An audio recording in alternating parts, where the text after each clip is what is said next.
Tick-tock, baby. Karrion Kross is out here quoting Moby. Dick, we got whales, works, and world titles on the line. Punk versus Yeeting. Cody versus Drew. And don't forget AEW's WrestleDream, which sounds less like a pay-per-view and more like Tony Khan's ambient trip. AEW's WrestleDream looking more like WrestleNap, or we bout to make all these sickos really mad. Let's find out. Jesse, ring the bell. You are now listening to the Ringside Renaissance Wrestling Podcast.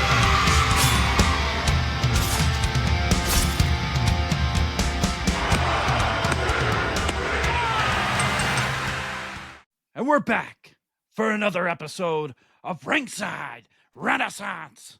And we're here with the RW Weekly Review for WWE, NXT, AEW, Karrion Kross. It's all a work. Everything in between in the world of pro wrestling. And we are, as seen on Netflix, Busted Open Approved, the bad boys of the wrestling podcast world. Yeah. Like, share, and subscribe. Because I'm here with the best co-host, the best tag team partner, the best friend in the world, pretty, deadly, Jesse. Yeah. And I'm Andrew. Kombat Joe. Click, clack. Yeah. Let's go. Oof. Man, oh man. I was going to say, WrestleDream, man, you have to be asleep to believe it. What a week in pro wrestling, ladies and gentlemen. A lot of nonsense, a lot of nothingness, a lot of, is it a work? Is it not a work? Man, we were just blown away by everything that happened. We found out that Seth Rollins wasn't a work. He did legitimately hurt his shoulder. They said he needed surgery. He's going to be out for an undisclosed length of time.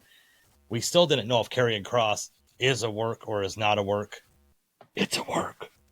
Oh, but Moby Dick. Ishmael. That's right. Yeah. I am interesting.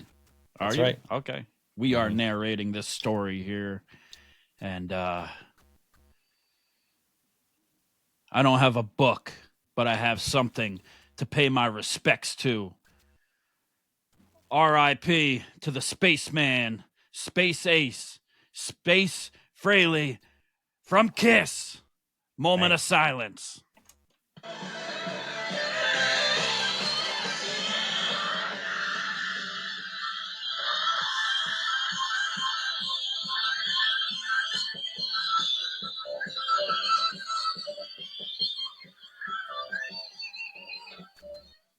Yeah. Oh, man, you surprised me with that one, man. Beautiful. Beautiful thing. R.I.P. Man, you know, it's funny how like the real world kind of replicates wrestling in so many ways. And us growing up, I remember you got me introduced into Kiss, well, back in like 7th grade. Yep. Ace Frehley was the man. I even wore your Kiss t-shirt to go to a photo shoot. And you had a lot of problems with that back in the day. But man, R.I.P. to the legend, man, the spaceman Ace Frehley. Wow. I don't even remember that, but I got to find the picture of where I painted my face for Halloween that time as Ace Frehley too. Yeah. Yep. But shout out to Ace Frehley, the best member of Kiss, without a doubt. He ain't on that bullshit. Made me want to play guitar. Him and Tom DeLonge, without a doubt. Throw in a little Jimi Hendrix, and there you have it. Any guitar solo you hear me play, you can hear it. You already know. But we lived the movie Detroit Rock City in our own time. Yeah. Without a doubt. Very much so. In junior high, in high school. It was a time, that's for sure. It was a vibe. It was a vibe. It's, as the new kids would call it. It was a vibe. Yeah. And that's no cap. No cap. Yep. Type shit. Yeah. Type shit. But man, oh man, you know what I mean? It's when what is it? As of this recording, it is a Wednesday, but SmackDown was last Friday, and I gotta say I'm getting less and less intrigued by it. This is the thing is, okay, so we do our shows a few days after the events to try to recap the whole week as a whole, and so I go back through, I watch SmackDown or I watch Raw, and then I go back and watch the highlight videos that WWE puts out on YouTube. And you look up SmackDown highlights from last Friday, and they condense a 2-hour SmackDown into an 8.5-minute video. Yeah. And it's like, it's they don't nice even sometimes. Yeah, but they don't even believe in their own hype. Like, here's 8.5 minutes that you need to know out of a 2-hour show. So it's Nick Nemeth's favorite thing. Yeah. You don't got to watch the whole show. Yeah. That and Vicky Guerrero. Yeah, I gotcha. Yeah. But yeah, SmackDown was kind of cool because they were saying it was billed as being a #1 contender match between Drew McIntyre and Jacob Fatu for the undisputed WWE Championship that Cody Rhodes owns. Going in, we heard that Jacob Fatu was hurt and was going to be out, but then we were shocked to hear that he was going to be in the #1 contenders match. Yeah, it's interesting. Yeah. But that wasn't meant to be. Because now I don't know. They said that it was a non-wrestling related injury as to why he has to get some time off. And then we saw him backstage with a guardrail on him and his mouth bleeding. And then I don't know where I saw this report that he had to get dental work done. And that's the reason why he'll be out. But I said, I think maybe people are just kind of feeding into his mouth bleeding and maybe, or the werewolf is eating too much. Ow. The teeth. Ow, the teeth. Yeah. Remember, kids, floss after brushing, or else you'll end up like Jacob Fatu. Yeah. But you know what? Hey, whatever's going on with them, T's and P's. But we didn't end up getting Jacob Fatu versus Drew McIntyre, and Cody demanded. Yeah, his teeth were on the ground. His fangs were on the floor. I think he drank a Coors Light because the only thing that can kill a werewolf is a silver bullet. Hey, let's go. It's spooky season, and I'll tell you what, Silver Bullet. That's a move. That's one best werewolf movie ever made. Ever, in my opinion, I think it's the best. Yeah, okay, I think your opinion's wrong, but that's all right. What are you going? What, American Werewolf in London or something? Or? Teen Wolf. With Michael J. Fox. Okay, that's a comedy. This is even a debate. I mean, come on. That's now. a comedy. That's a it comedy. doesn't matter. A comedy masterpiece is what it is. Okay. But yeah, so it was who done it, who did it. Cody Rhodes wanted answers.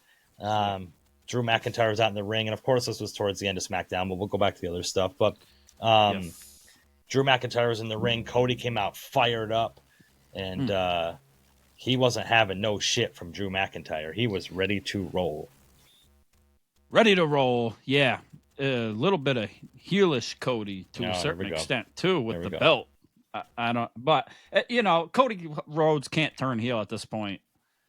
There'd be nobody to fill his shoes, nobody else to sell the merch. Everybody else is already a tweener. If not, like, we got too many faces anyways. Cody Rhodes turning heel wouldn't make sense because they can't sell no merch then. And God knows they need it. They need him to promote SmackDown because the numbers just aren't looking good right now. At all. The numbers aren't looking good for ESPN from what I hear that they are losing money too. So we'll see how long people will be having to be paying for this ESPN app. Man. Or if it'll have to go the full contract, or maybe they can get a buyout. I don't know if that works that way, but regardless. They're really regretting Stephanie telling everybody to use a VPN and not to. And I wonder how much of their profits from ESPN are directly going to a golden ballroom that they're demolishing a historic landmark to build. It's just interesting how that works out. But yeah, Cody Rhodes and Drew McIntyre had a feud, or had a little brawl, I should say, and let's do it right now. Yeah. Oh, yeah. Man, oh man, you wonder if he gets that fired up in the bedroom, man. Like, he's a different self on his podcast, that's for sure. Yeah, Because he's drinking that Wheatley, so a little bit too much Wheatley, yeah. Brandy would know, but I just think that, you know, he's like the master of the ring in WWE in the bedroom. He's the master of the cock ring. He just puts that thing on and really cinches White up and light. goes to town. White lightning. Yeah. Yeah. He's got that hair, baby. Yeah. So I guess we're going to be getting Drew McIntyre versus Cody Rhodes. What's that? Saturday night's main event, I believe. And Saturday night main event. Yep. November 1st, Salt Lake City, Utah. Shout out to SLC Punk. That's right. What a great movie, man. What a great throwback. Yes. Great throwback, man. But yeah, Might so be foreshadowing. Ooh. You think if Matthew Lillard's in the front row, we know what's about to happen.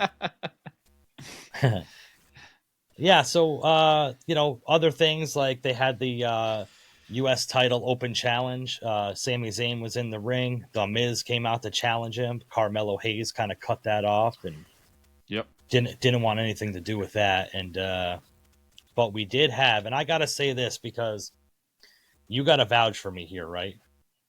After we did our last episode, we put our last episode out on YouTube, and I texted you and I said, I forgot to bring up that Ilja Dragunov should be returning soon. And you said, oh, yeah, that's true. And then a day later, Ilja Dragunov returns to challenge for the U.S. Open title. He returned. Where did you get that? You were just thinking that, or you were I just popped in my head. I just hadn't seen Ilja Dragunov for a long time. And I was thinking more towards Royal Rumble. It was wild. Hey, listen.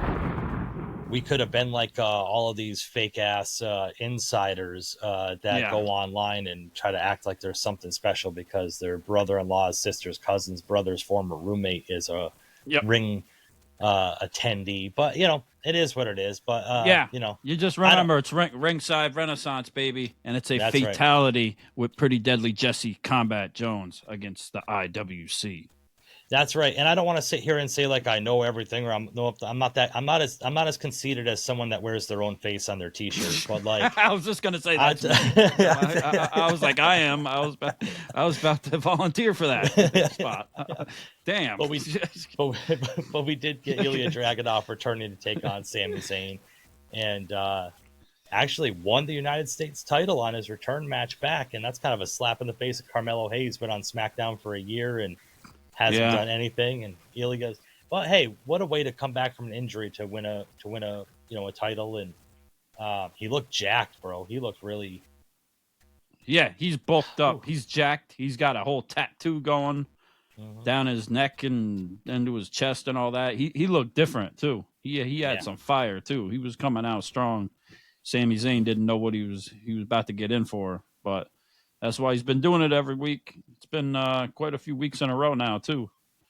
And people have been kind of getting upset with the repetitiveness of it, too. Yeah. To a certain extent. And Carmelo getting kicked out of it, too, you know, would be enough to trigger MVP and set enough people off on Levesque on trips in the IWC and of itself. And Miz has got his own problems trying to get a match with John Cena, of course, in that aspect too. So, whole lot of controversy to go around. But the IWC was not mad about Ilja Dragunov hitting that H-bomb and putting on one hell of a match with Sami Zayn, one hell of a return. The audience was somewhat behind it when he won. You know, I think probably the people at home were probably a lot more pumped. You know what I'm saying? The whole WWE universe as a whole, you would probably say, because that crowd was, I don't know, interesting. Yeah. But crowds, I feel like, have been dying out. There hasn't really been that much electricity from the crowds, but that's the American crowds, you know, and we talked about that at length before. So yeah, when you put it up against, and the last show was in Australia, and then you in somewhere else. I mean, it's hard to. Yeah. It's night and day. You know, literally. There are some things. There are some things they do kind of pop for, but what they didn't pop for is, I gotta say, man, the MFTs were in the ring. And shout out to their Insane Clown Posse makeup that they have on. And I don't know if it's Insane Clown Posse or Dead President's movie or what they're doing, but I'm not exactly sure. Yeah, but yes, going on about the MFTs are taking over SmackDown, and then we get the BD Bo Dallas on the Titantron. And I'll tell you this much: what a lack of a pop for the Wyatt sucks coming out, man. Man, you could have heard a mouse farting in that arena when they came out. It's like, I think that experiment is officially over. Sorry, Howdy LFC. I know you're giving us a lot of hate, but yeah, it just doesn't seem like it's doing it. Not at all. And got Solo Sikoa looking like he's ready to give the Samoan spike to Nikki Cross. Is that innuendo for something, or is it? I mean, it could be. You never know. That's what I'd call it if I was. You gotta read between the lines. You know. Yeah. You gotta read between the ropes you're throwing. Yeah, that too. Yeah. I don't know where they're going with that. Ropes go. I feel like. So we're talking and hard. We've been talking about the War Games, where they're going to go with War Games, what's going to happen with it, will they, won't they, whatever. But if you look at it, just, I guess, seeing the forest for the trees, the MFTs are a 5-man group. So I can kind of see them kind of just written in there somewhere. Oh, Lord. I mean, I don't know. I really don't know. I'm trying to figure it out. Are we going to get the Wyatts versus the MFTs for a main event for a War Games match? That would be what WWE would do right now, to go at ESPN and be like, this is our best product. Yeah. This is our best. These are our best people. And then all the other matches are just single matches or whatever of random stuff. I hope that's not the case. Lord have mercy. Yeah, that wouldn't even be a main event on a frickin' NXT show, for Christ's sake. Could you imagine? That wouldn't have outdid the NXT TNA showdown. The whole inside of Howdy LFC's house would look like a glazed donut if they had the Wyatt Sucks in the main event of War Games. But I just don't see that happening. But War Games. But yeah, so I don't know. Oh boy, that one threw me off. And then we had the final thing for SmackDown really of note is that we have the women's tag team champions Charlotte and Alexa Bliss retaining their title. We had Blake Monroe. Yeah, Blake Monroe. Yep, there we go. We got there. I couldn't think of her name. Monroe. Yeah, Mariah that's such a hard name formerly to remember. known. Yeah, formerly known as. Yep. Yeah, but yeah, we had her kind of costing the challengers the title, Sol Roca, and really nailing this one. Zarya, my goodness. Yeah, they're bringing the NXT people in from time to time and letting them get some shine for the tag team stuff mostly. Yeah, they have to do something. There's really no other people in the women's division, So yeah, I guess there's not much. There's not much competition for them. It's not much competition for them, anyways. Regardless, so. But yeah, that is what it is.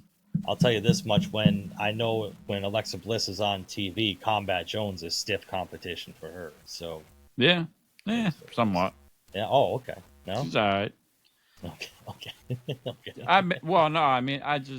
The match. They're a good team and all, but I'm kind of over SmackDown with the booking a little bit as far as like that and stuff. Like I'm just not feeling it right now as much with even with Charlotte and Alexa. Like they're a great team and what they're doing is good, but it's just like it's repetitive and it's just kind of obvious to me of what's happening, especially when you're bringing in NXT. I'm happy that they're bringing in the NXT talent for them to get the shine and to get some time on TV and see how they are, so they can see where to push them. But at the same time, it's like, what do you expect? You know what's going to happen. So it's not. Where's the unpredictability? I'll tell you this much. I'll tell you what I didn't expect. was I didn't expect Monday Night Raw to go as hard as they did, because this was one of the best episodes of Monday Night Raw I've seen in a long time. Oh, really? Yes, from top to bottom. Okay. I didn't think there was too much like filler or like nonsense involved with it, pushing the stories. And you got to remember, they just lost their world heavyweight champion to unforeseen circumstances, so having to kind of pivot around that and do what they're doing. The only thing I didn't like, and well, it's interesting. Yeah. Well, the only thing I didn't like about it was that Adam Pearce came out and was gonna announce that there was a battle royal for the world heavyweight title, and that whole interaction we had with Bron Breakker was a little bit awkward to me. It was say please. Yeah. Say pretty please. Say pretty please. Say pretty please. Scrap daddy app. Sugar on top. It was kind of weird. It's kind of like, thank you, sir. Can I have another? Like, that's kind of what it reminded me of. So that was a little bit awkward to me. Please. But why would they have Bron Breakker take the title just to bring it back and relinquish it? Just give it back. Oh, here it is. Yeah, it's kind of... Yeah, things are playing out kind of interesting. For one, to start with Seth Rollins, his injury, like they said that he has undergone his surgery, allegedly, right? Mm-hmm. But they haven't said anything more than they alluded to that it's his shoulder, but they haven't said like what it was with his shoulder, rotator cuff, or this or that, or anything, or how long he will be out, which is interesting. I don't think he's faking it again. I would hope not. If he is, I mean, I guess it's going to be interesting to see why, or you know. I'm the king of faking injuries. I got you all again. That's just going to be his whole gimmick from now on. Awesome. It's just, every few months he just fakes an injury and he shows up and then he gets over on the opponent. For my surprise. I'm a visionary. I'm a revolutionary. I'm a hypochondriac. I'm an engineer. I'm an injury. Hey, you never know. You never know. Yeah. That could be his new shtick, I guess. I mean, but they didn't see it coming. So, you know, they pull up and Bron Breakker walking with the title. He looked good with the title and all, but can he talk with it? Do they need Paul Heyman with it? You know, with him. Then Bronson Reed too. He beat Roman Reigns, but where's he going? They can't both be the champion. You know, what's his ceiling at this point? Just because you beat Roman Reigns, but which is a big accomplishment, but in the end, like, what more are you going to do? You're going to go after a secondary title, or are you just going to be there to help the guy that's going to try to get the title? Like, well, what are you really doing? I could tell you where they're going to go with them in my head, and this isn't a prediction, it's a spoiler. Is that we had new tag team champions crowned. AJ Styles and Dragon Lee defeated the Judgment Day, ended their reign, became the new tag team champions. And what a better way to kind of be like a transitional champion for AJ Styles and Dragon Lee to then lose it to Bronson Reed and Bron Breakker and have them be the tag team champions for... Oh, you think that's what's going to happen? I have a sneaking suspicion. They didn't want them to beat the Judgment Day because the Judgment Day is trying to be a heel group. Okay. So... to have them lose the titles to, you know, a babyface, AJ Styles and Dragon Lee, just to kind of transition them over into Bron Breakker and Bronson Reed makes sense in my head. But yeah, and after all that, it's very interesting because after they handed the title over, then after a little while later, we had got them back in the locker room with Paul Heyman talking to Paul Heyman, and at first, they were supposed to be in the Battle Royal. They were in the graphic for the Battle Royal. And Paul Heyman's talking to Adam Pearce first. And Scrap Daddy tells him to ask nicely and say, please, pretty please with sugar on top again. And he says, no. Nay. You're not in it. Which I was surprised. I was like, I expected them to be in the Battle Royal. I didn't see that coming, and then for them to take them out. So I guess it kind of maybe makes sense of what you're saying. They're going to go after the tag titles, but I think it could also lead to another avenue with them. But I kind of like your idea with the tag titles because then they kind of have something both together to go on, you know, and it adds some legitimacy to it.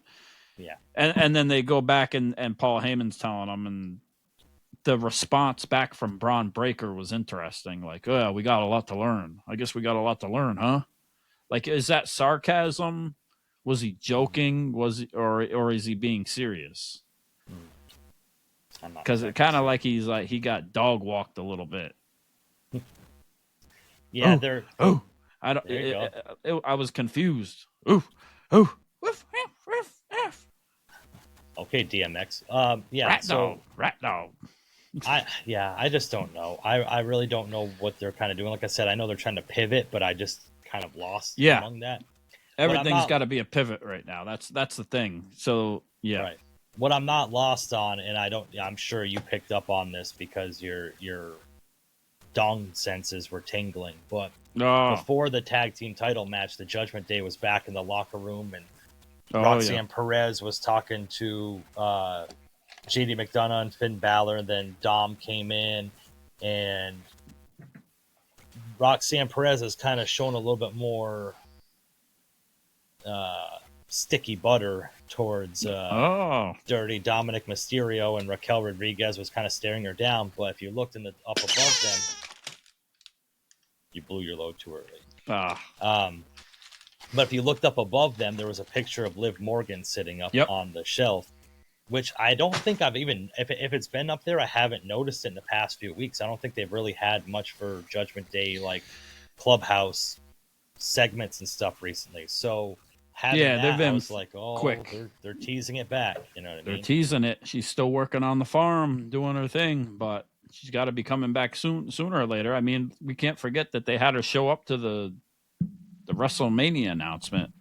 Mm-hmm. We need her. We don't care how injured she is. She must be here, sitting next to His Excellency. Yeah.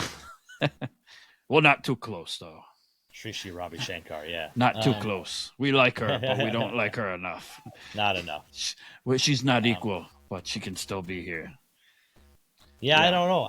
I'm curious about that. But like I said, I haven't seen anything much like that recently. So to see that actually happen and have the picture of her up there during it, I was very much so like, okay, yeah, they're teasing it. She's definitely flirting with Dom a little bit, and who knows if they're gonna, turn up the heat on that little thing they got going, and the chemistry, and make some sexual tension between the two. Some Netflix style. Netflix and chill style. He's got two belts holding his pants up, so it's a little bit harder. But yeah, that neck tattoo too does something for the ladies. Yeah. So also to go back to the Braun Breaker Bronson Reed thing, I like how Paul Heyman said that it was the Vision, but this is the Revision. So I'm like, I wonder if that's going to be the name now. They're going to kind of morph into the Revision. Right. The Revision. We are the Revision. We're the Revision. Yeah. Yeah, you make a statement and we will revise it. Also in the same vein as the Judgment Day is that, Roxanne Perez lost her match against Stephanie Vaquer for the women's which started off to be a good match, but then turned into somewhat of a botch fest. Yeah, here and there. Yeah, it is what it is. It's not like they can both speak Spanish or nothing. There's a language barrier there, so yeah, that's joking. True. They can both speak Spanish, so yeah. So and then also we had Dirty Dom defend his Intercontinental title against Rusev, and boy, oh boy, I don't know. I'm just the crowd was behind Dom. Oh yeah, for sure. That's the thing is like they can't really. I don't see how they can just keep him a heel. Like he just well they gotta because if not, then he totally loses his mystique of what he is at this point of being Dirty Dom. So he's got to be that heel, but still do dirty shit.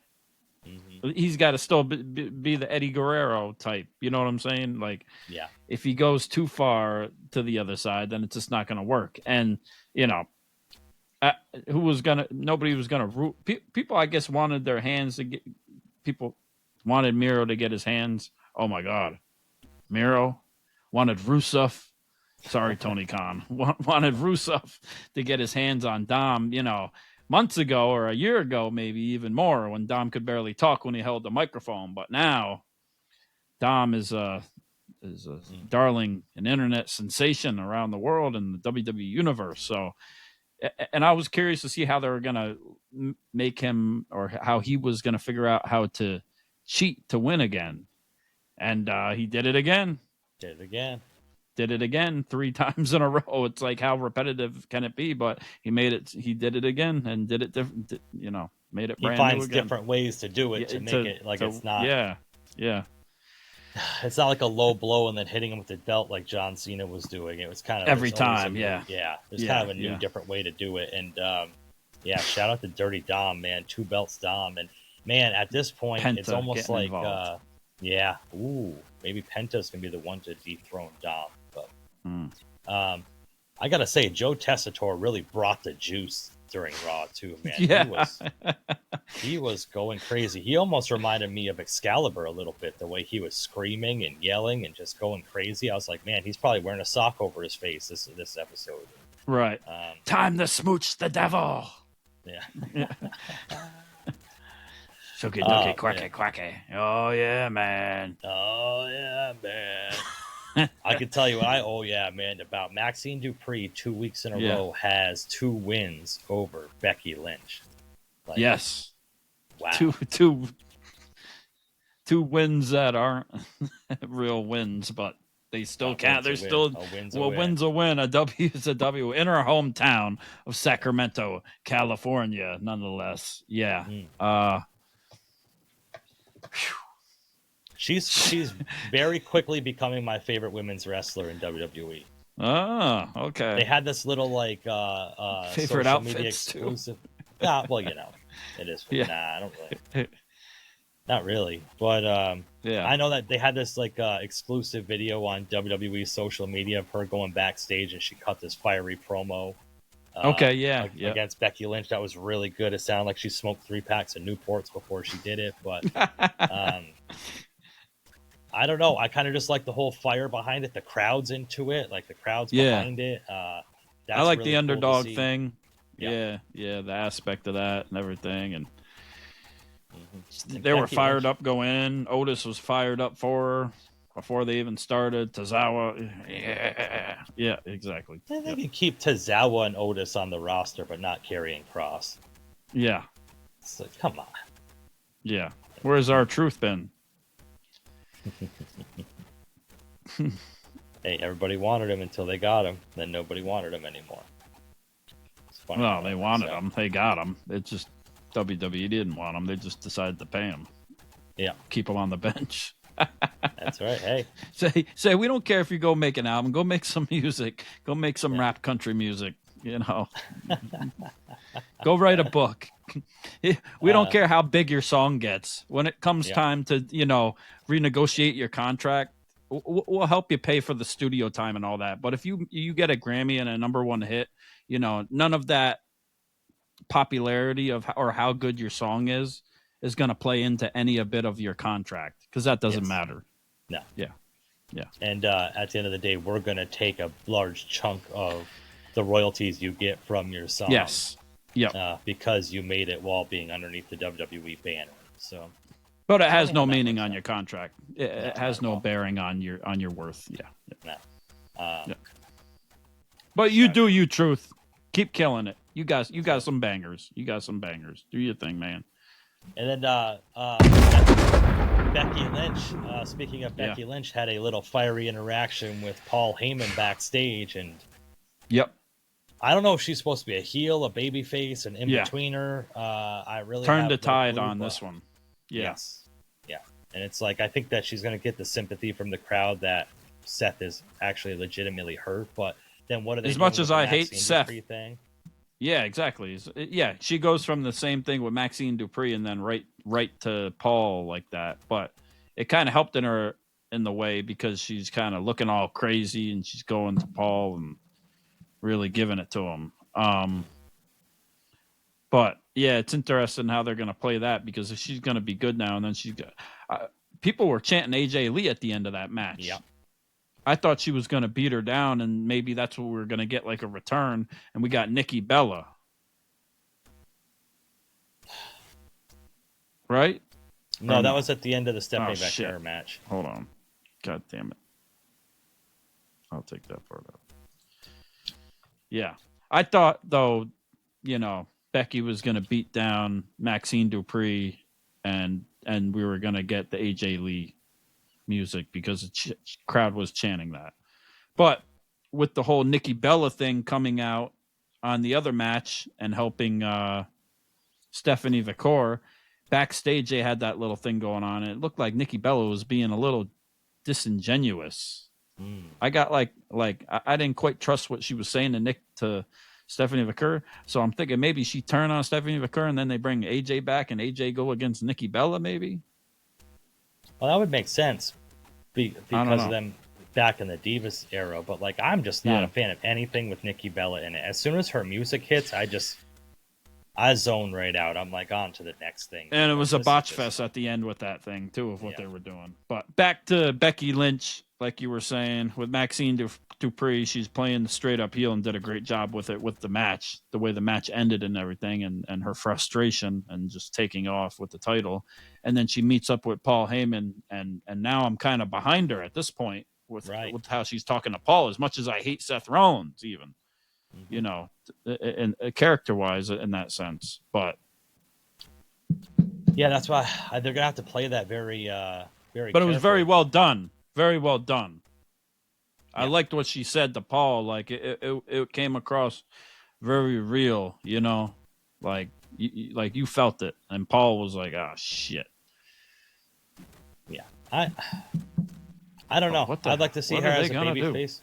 I'd like to see her as a babyface, but like I said, they'd have to pivot away from the whole thing that they're doing with Maxine Dupree and her right now. So that's kind of maybe not until Seth comes back, because this is almost like the best work of her career too, of her being a heel and this whole thing. So it's like just a pivot from this now, because Seth's out. You might as well wait till Seth comes back at that point. Like, you're going to be continuously in the story here with Paul and the Brons until Seth comes back, or the between person, the middleman for Seth. Like, she said what she said, and maybe that's what it'll be, and then now we'll move on to whatever they're doing, and she'll stay out of it until Seth comes back. She was just delivering the message, which was interesting, saying whoever you get behind, Nepo Baby and them, when Seth comes back, he's gonna take all them out. So that lead to believe that when Seth comes back, Seth is going to be a babyface now. Agreed. Which he already gets the respect from the crowd. Just when he was starting to kind of get over as a heel somewhat from the crowd too, and get those boos. So it's really shitty timing, and a shitty time that they have to pivot at that, to say the least. Yeah. It's tough. I don't even know like the time frame. It's hard to we don't know even put any sort of like thought into this, because it's like, is he going to be out 2 months? Is he going to be out 8 months? Is he Yep. So it's kind of just, I don't know, just kind of up in the air until we kind of find out more of the injury and the length of time for it and everything else. So it screws everything up for CM Punk and what they're doing if he comes back as a babyface too. Like a lot of stuff. There's a lot of I think that feud is just spider web parts. I think because I think they were supposed to do Punk and Rollins at WrestleMania, and Punk got hurt, and now they were going to build up the whole title feud around Punk and Seth Rollins, and now Rollins is hurt, and I really just think it's done now. That whole angle is just snake bit, bro. There's just nothing they can do. Every time they try to get there, something happens. So I don't know. I really don't know if we have much merit in. Seems like by the time they come back, they're going to be teaming up together, and setting their problems aside, take out the Brons or something. I don't even know. Like, but we got to see how long it's going to be. That's the thing. And until we get there, we got to crown a new world heavyweight champion, and to do that they had to have a battle royal to face CM Punk for the title at Saturday night's main event. And before this happened, this is where I'm confused on this. I'm just gonna go. Okay. So Because you said you liked Raw, you loved Raw, but Yeah, I didn't like where they went with this, in my opinion. Yeah, me neither. I don't know. I don't know where they're going. I'll give them that. Obviously, we don't. It could be unpredictable, and they could get us. But tell me when I'm telling lies. I was confused with the commentary of it because they had Jay and Jimmy Uso backstage, and they were talking their little tension and everything else. And they said, "Hey, listen, Jay started talking about Roman. Jimmy said Roman's not here. He's not in the Battle Royal, but we're both in the Battle Royal." And Jimmy said to him, like, "You better be careful out there because, like, I'm trying to win that chance. I'm trying to win that match. I'm trying to get it." So Jay was like, "Okay, understood." So then the whole theme of the Battle Royal was going back and forth, and Jay almost got eliminated a couple times, and Jimmy came in and saved him. Yep. And vice versa. Yeah. Vice versa, right. And then it comes down to the end of the match. I don't want to skip over a lot of it, but it comes down to it. Jay dumps Jimmy Uso out, and the commentators are losing their shit over it. And and Punk's there. He saved him twice. Why would he do that? But it's like, somebody's got to win. Yeah, and Punk's like, I would have did the same thing. He's like, I don't see a problem with it. But it's like, it doesn't make sense, the commentary surrounding it, because Jimmy told him in the locker room, like, "Hey, man, I'm out there and I'm trying to win this thing." So Jay's trying to win this thing. So is Jay supposed to throw himself over the top because Jimmy helped him a couple times, and then they both can't win? And then what if it comes down to both of them at the end? Then what? Yeah. It just like, what are we gonna flip a coin and see who jumps out? Yeah, the whole commentary behind it was kind of, I understand, he threw his brother out, no, whatever. But at the end of the day, it was every man for himself. That's what a battle royal is. Like, there shouldn't be like no, Jay's gonna turn now because he threw Jimmy Uso out. What was supposed to happen? I mean, it's so interesting to see, sorta. It's interesting and kind of annoying to see where they're going with the story now with Jay, because, Jay and Jimmy, and then LA Knight, because this is what I thought should have happened. LA Knight should have won the Battle Royal, and he should have went to Saturday Night main event against CM Punk and joined the Vision and had them help him win, and he should have won the title. And LA Knight should win the World Heavyweight title and join the Vision. Oh, okay. Because he just keeps getting screwed over. And then Punk gets screwed again. And then that leads more Punk towards WrestleMania or whatever it is, and time to figure shit out.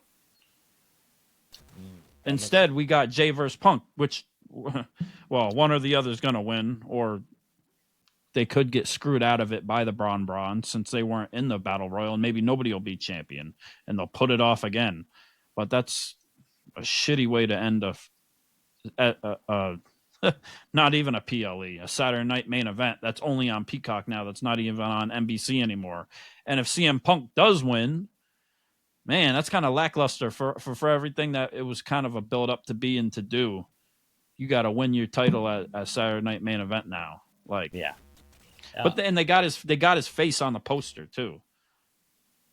Yeah, I think he was going to win it regardless, honestly. But yeah, and he probably don't care. I mean, it is what it is. It still means something, But it would have been a bigger payoff had it been at WrestleMania or a PLE or a bigger story with Seth Rollins and all that. And now they pivot, and now he's going to get it now and give it up at WrestleMania or something, or put somebody else over at that point now, right? So it's just like, but I mean, if he wins, I'll be happy. I'm not gonna, there we go. Punk got the title, can't complain.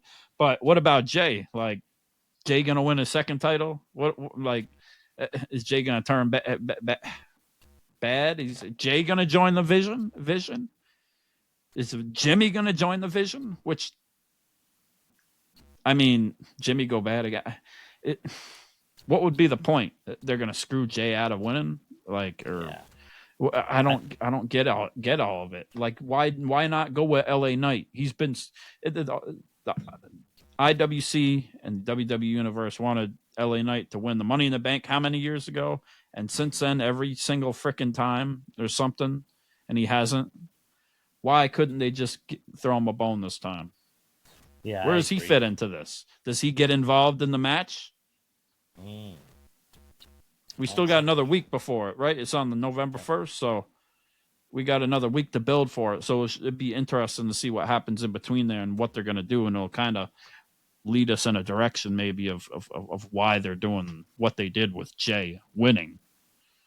Yeah, and then Dirty Dom got close too, which was a hell of a thing I seen with him getting thrown out and the refs not seeing it and jumping back in. That was great. Mm-hmm. And I think the whole thing with the Vision is I think going forward they need to have Braun Breaker be the front man of it. I think that if someone else joins the Vision, it can't be like a top, like I'm the new leader of it. I don't think that's the direction they should go. It's just they seemed like they're kind of priming Braun Breaker to kind of take that mantle and be the leader of that group. So, and is he main event WrestleMania material right now? Yeah, not with how they've booked him lately, but like I think he could hold his own if he was in the main event. They would just have to, he was good with the IC title. Like he had some good promos back and forth with Jay and some stuff going on. So we can't take that from him. But recently, from what they've been doing, he hasn't really said much of significance other than what he's done. Fault of his. That's like not his fault. No, you know what I mean? no. So. And Bronson Reed's not over him, right? No. For a title or nothing, right? He was the one that picked up the title. He was the one holding the title. I think they have to have a third join the Vision just so they can have Roman and Jimmy and Jay in a triple threat. I think that's kind of what they're kind of going for. And they were all asking and talking on the internet too about how Austin Theory was supposed to come back and join them for War Games. Like, is this stupid IWC dirt sheet shit, or was this something that was actually real? Yeah, like, I didn't try to listen to that. And then what the hell are we doing with War Games now?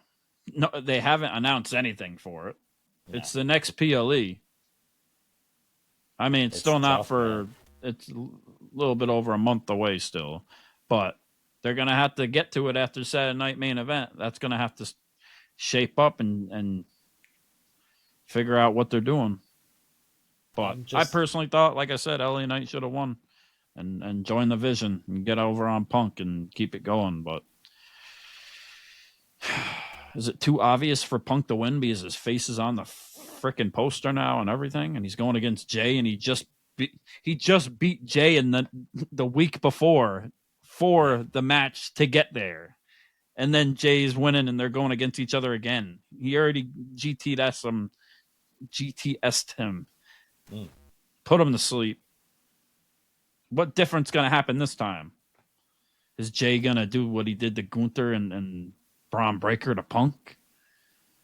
I sure hope not. It just doesn't make sense. I think CM Punk is who's got to win that. You think so? Because of what you don't see interference from the Brons or something for not getting in the Battle Royal to be able to fight for that title?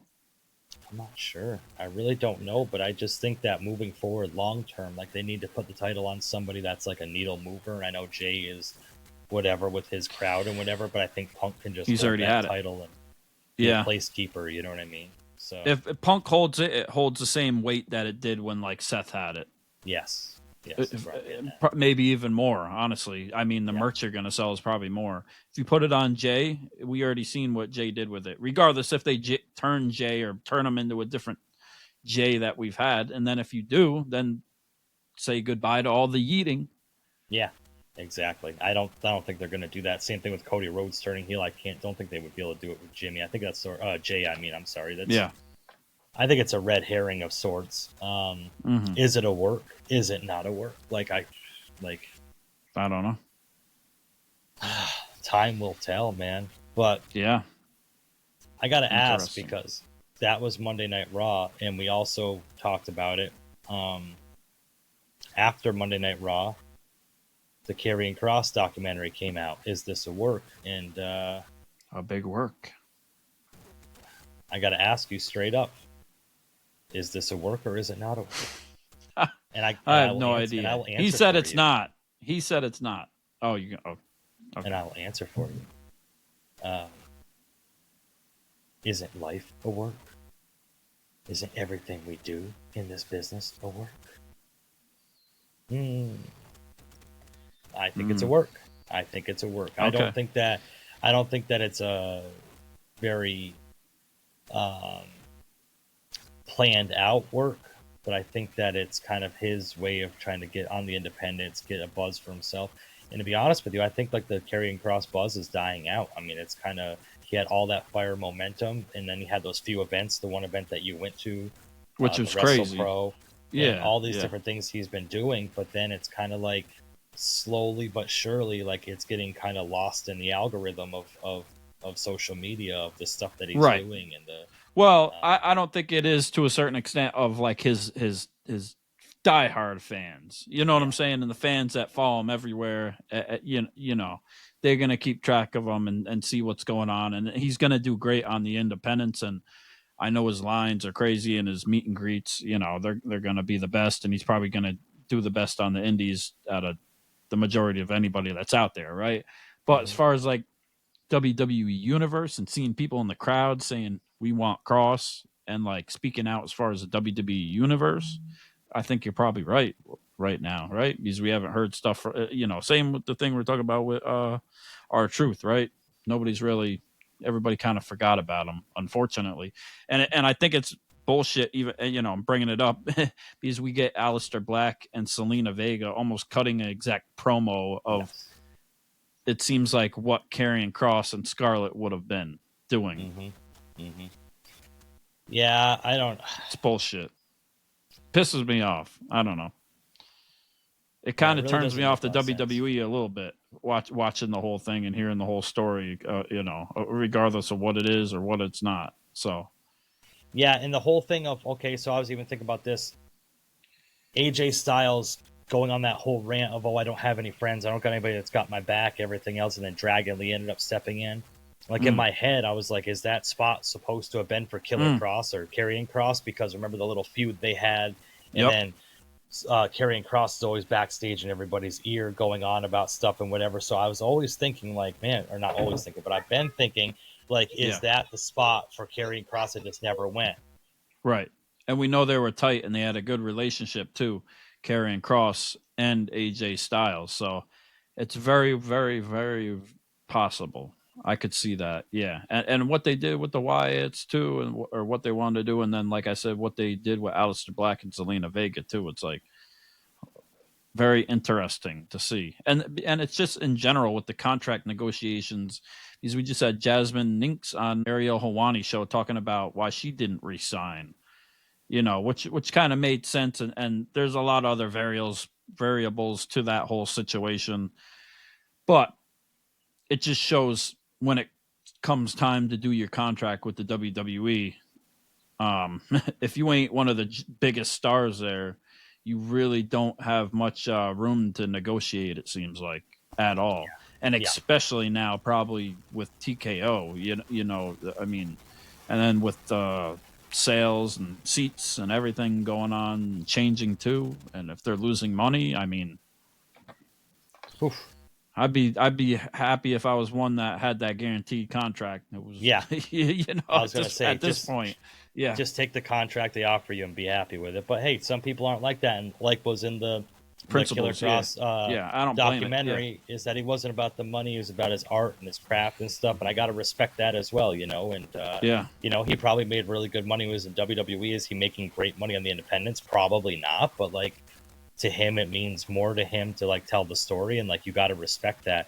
But me, like, I can relate to it in my last year in life a lot. You know what I'm saying? Just with my career and everything that's happened, it's kind of a weird situation, comparable to itself, a lot of ways in principle and money and, you know, mental health and what's right and what's wrong too. It's you know, it's weird.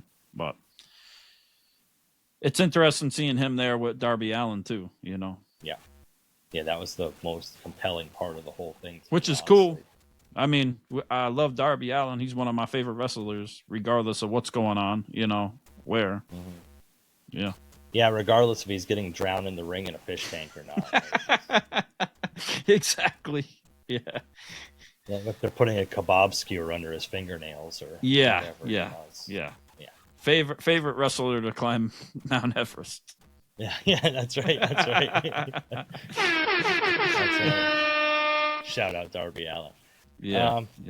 But yeah, hey, is it a work? Is it not a work right now? I gotta say it is a work because regardless, and I'm not saying it's a work as in he's working with WWE's, regardless of what is actually going on, we're sitting here questioning what's reality and what's not. So at that point, he is working us. If nothing else, he's working you and I, because we really just don't know what's happening with him. So in some type of way. Yeah, because it's all type of work one way or another, and it may lead into a different. You don't know what's going to happen in the future, and then they will make out of it what they make out of it, right? And as he says, he's the unreliable narrator as the character in Moby Dick to a certain extent. So, can you? Is it true or is it not true? You know, like how much is exaggerated and how much of it is not. It's kind of cool. I thought it was clever the way that he did everything with that whole story. I was like leaning into the TV and I'm like turning it up and I'm like, oh my, what the hell is he about to say here? You're really not gonna like what I'm about to say, but first I'm gonna make you feel good. Bonus points if you can tell me who the narrator in Moby Dick's name is. Ishmael? Oh, you got it. Yeah. I got it? Yeah. Yeah. I watched the documentary twice, so it probably stuck in my brain. Okay. Then I was looking up Moby Dick all night. I was going to say, different things were coming up in your Google search. Yeah, different things were coming up in your Google search if you just Google Moby Dick, you get a little bit different in the book. I forgot the Moby. Yeah, okay. Yeah. Well, no, it's funny. It was actually the singer Moby's Dick that was popping up on your screen, but But I was looking into the whole story. It's interesting though, like you said, all the social commentary that's part of it, and all the metaphors and different things that it speaks about. It's interesting. Makes me want to read a book. God. I was going to say, it's funny how you knew the name Ishmael because you watched the documentary twice, but you read the book 0 times. So, I watched a documentary where a guy brought it up, so I know exactly what his favorite is. Yeah. Have you ever read the book? I've read. Did we have to read it in school? Yeah, parts of it, exactly. Yeah, exactly. Yeah, I skimmed through it. Yeah, I know the basic premise of the book. There's a big whale and it's a boat, and they bit the guy's leg off or his arm. Yeah. I knew that too. Yeah. All right, good. Glad you knew that. Yeah. Yeah, interesting. Can't wait to see where it goes with that. And WrestleDream, interesting too. I mean, the main event was Moxley and Darby Allin. Darby Allin finally gets the win over Moxley after everything, after the skewers under his fingernails. Ugh. You know, they had to go all out to a certain extent. They had to go WrestleDream. They had to make you dream. It was a nightmare, not reality. What'd you think about the match? I didn't like it at all. It's not wrestling. Yeah, I understand. I mean, it's wrestling, but it's just match. Blah blah blah blah blah. It's like, okay, when you got to drag a fish tank in the ring, then fill it with buckets of water just to put someone's head in it, it's like, okay. And people were mad there was no piranhas. They thought they was going to get the piranhas back, and Well, it's like, and then that's the main event of the pay-per-view, and the World Heavyweight title goes on before that. So in my head, you're burying the World Heavyweight title by having that match go on last. So it's right. And they had to do such as because Grandpa Sting showed up. Yes. OG Sting. Yeah. Stung. Great. Yeah, he's stung. Stung. Gray hair stung. Yeah. Surprised he still had his stinger, but he had the bat and he broke the fish tank. Fish bowls everywhere. Ugh. They could have put some fish in it, at least some goldfish or something. They probably would have gotten like PETA all over their ass. But I thought it was a decent match at some points. You know, Darby got the brunt of it for the most part. The problem is just the end. It was just like, okay, Scorpion Deathlock. You know, he hit the coffin drop and you know everything else on him from Sting too. And then he didn't tap out. He didn't say I quit. There was no microphone with him saying I quit. It was just we take the ref's word for it. Did he really say I quit, or did he say I give up, or are they going to play some type of game now with that? John Moxley isn't banished. The Death Riders didn't turn on John Moxley.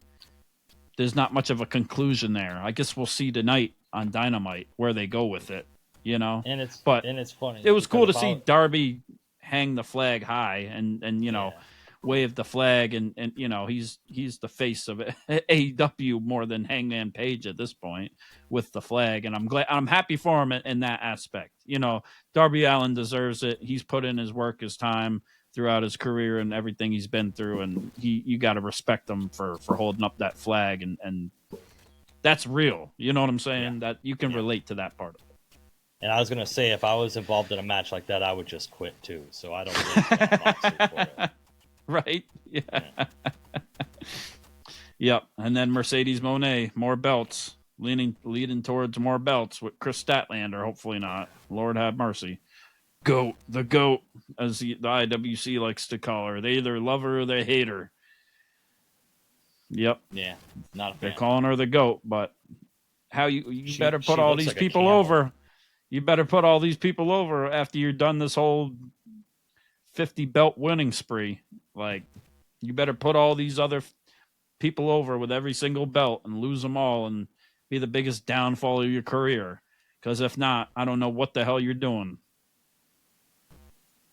Yeah, not a fan whatsoever. Don't like it. Yep. Don't like it. They say she's no the GOAT. MJF. She looks like a camel. Yeah. It's weird. Yep. No MJF. It is what it is. WrestleDream. Wrestle snooze. I don't know. Go to sleep. They had some good matches. They did their thing, but in the end, NXT TNA, I'll take that any day now. Yep. Javon Evans, Leon Slater, freaking amazing. Leon Slater, my new favorite wrestler. The Swanton into the 450. Yeah. Right? Yeah. Crazy. TNA. TNA. TNA. Yeah. TNA Put them together. Sounds wrong. AEW. That's amazing. Yep. Leon Slater, Javon Evans against Mr. Iguana and La Parka. Oh, boy. Halloween Havoc, baby. Oh, boy. One of the great WCW pay-per-view names to survive, for sure. Especially for spooky season and Halloween time. But, baby, next weekend, or not next weekend, yes, but next week, got to be our special Halloween Ringside Renaissance episode. So you might not know what to expect. Something crazy. Surprises to come. Yes. Just like the surprises that we have. We had a little contest, so somebody won a t-shirt, so we got to send it out. Shout out to Mariana. She's getting a free t-shirt. She won a t-shirt. Yep. Awesome. So congratulations. Make sure you send us a picture of you wearing the t-shirt so we can post it up on our podcast. Yep, that's what they said. They gonna do it. So t-shirt will be in the mail soon. And we'll see where everything else goes with this wrestling stuff. This wrestling. Good times. NBA's underway right now. We're back with the NHL. The World Series is about to be popping. NFL's popping. Everything's going on. So a lot of fun. Lots of stuff to do. Halloween, baby. Next week. Let's go. What's going to happen? Yeah. So without a doubt, we are as seen on Netflix. Busted Open approved. The bad boys of the wrestling podcast world. And that's the best co-host, the best tag team partner, the best friend in the world, Pretty Deadly Jesse. Jess Stradamus. And I'm Andrew Kombat Jones. And you've been listening to the Ringside Renaissance Wrestling Podcast. Peace. Ace Frehley, baby.